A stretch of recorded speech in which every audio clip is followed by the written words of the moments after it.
What's up guys, Shane Stars here, and note season is finally upon us. Samsung will be officially announcing these in just a few days and we should have them in our hands by August 20th. We know just about everything there is to know. These are the top 10 new features of the Galaxy Note 20 and Note 20 Ultra. Let's go ahead and get started. The first new feature on the Note 20 series is Gorilla Glass 7. Now I know it doesn't seem like a really big deal. We're only going from Gorilla Glass 6 to Gorilla Glass 7, but Corning says that now we get 6.5 feet of drop protection, so you can actually drop this phone from head height and it's not going to break. And they've also said that you should be able to drop the phone 15 or more times without the screen cracking or being damaged.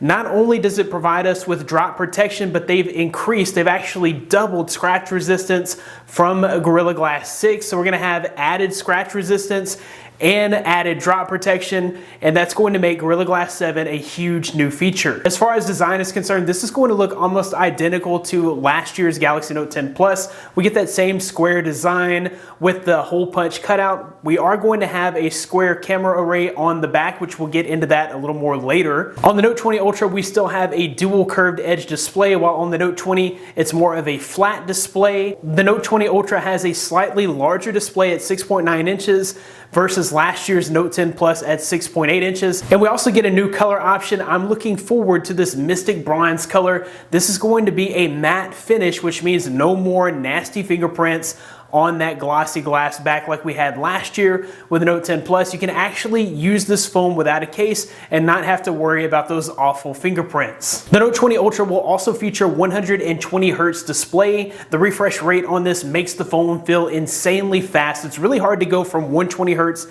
back down to 60 Hz. The only setback here is that Samsung's still not going to allow us to use QHD Plus while we are using the 120 Hz, so you are going to have to use that at 1080p, and that's due to the fact that they don't have that special processor that allows that to happen on the Note 20 Plus. Maybe that feature will come later in next year's S lineup, but for me, I feel like it's totally worth it to step down to 1080p to have that 120 Hz refresh rate. It really does make all the difference. The Note 20 Ultra is expected to be slightly thicker, going from 7.9 millimeters on the Note 10 Plus to 8.1 millimeters on the Note 20 Ultra, but that is to make room for a bigger battery. Last year we had a 4,300 milliamp hour battery on the Note 10 Plus. This year we're stepping it up to a 4,500 milliamp hour battery on the Galaxy Note 20 Ultra. This should give us a little extra juice to go along with that 120 Hz display. One of the main features of the Galaxy Note 20 Ultra is going to be that rear camera array. So we've got 3 lenses, one of those lenses being a 108 megapixel lens.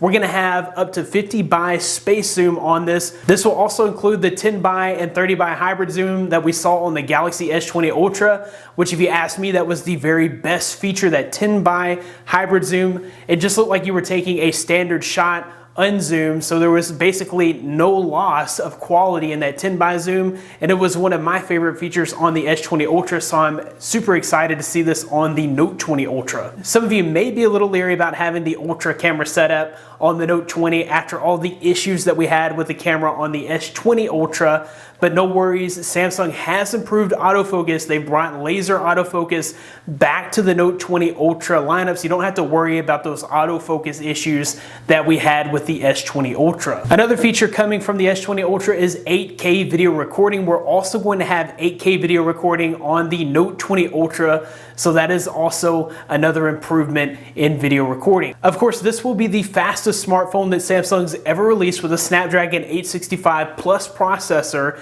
and 12 gigabytes of RAM. We're gonna see a major performance improvement from the Galaxy Note 10 Plus, and we're gonna see even better efficiency in battery life coming from last year's Note lineup. Of course, the Note lineup is not the Note lineup without the S Pen, and there are some actual updates coming to the S Pen. The S Pen is also going to double as a pointer, so if you're doing some kind of presentation from your Note 20, you'll be able to actually use the S Pen to highlight things on the screen. Overall, this looks like a pretty major update, and I can't wait to get the Galaxy Note 20 Ultra in my hands. That about wraps it up for this video, guys. Thanks for watching. Be blessed. I'll see you in the next one.